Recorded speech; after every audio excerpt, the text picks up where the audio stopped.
Guys કેમ છો? હવે આપણે કોલેજ જતા છે. આપણે આબ્બા ગામ જતા છે જેકને લેવા. એને લઈને આપણે કોલેજ નીકળીએ હવે ભૂખ લાગેલી હતી. મસ્ત બે ટાઈમ પાસ ખાઈને આવી ગયો. ટાઈમ પાસ થઈ ગયો અને ખાઈ લીધું. મસ્ત થોડી વાર ઊંઘી જાઉં ઘરે જઈને. એ મોજ પછી સાંજે ફરીએ પાછા. આપણે હવે આ કાર વોશ થેરાપીમાં આવેલા હતા એસેસરીઝમાં. આપણા દોસ્તારના પેલા JBLના સ્પીકરના ખાવાના હતા. એ માના જો ને ગાડી ક્રેટા જો ને હવે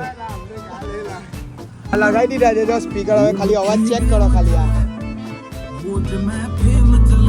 બહુ હેવી અવાજ આવતો ને જો ખાલી આ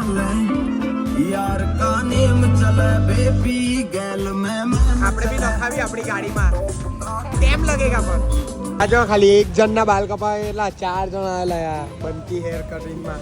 આ ભાઈના બાલ કપાવાના જો. આપણે આજે તો ગયેલા નહીં દોડવા, ઉઠાયેલું જ નહીં. 6:30 વાગે તો આંખ ખુલી.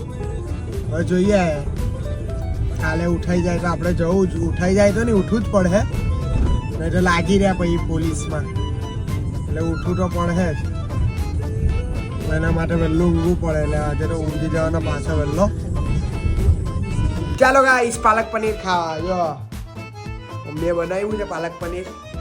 આપણે તો 3 જ રોટલી ખાવાની છે. એટલે 3 રોટલી ખાઈને હવે આપણે હોઈ જઈએ. અને આ જો મમ્મીએ મારી ને એટલે હોઈ જો ને નાટક કરે છે ઊંઘવાનું. મને એમ કે ઊંઘી. તો ગાઈસ આપણે જમી લીધું. હવે આપણે સૂઈ જઈએ. જો તમને મારા આજનો મિની બ્લોગ ગમ્યો હોય તો લાઈક, કોમેન્ટ અને ફોલો જરૂરથી કરજો. ચાલો જય માતા.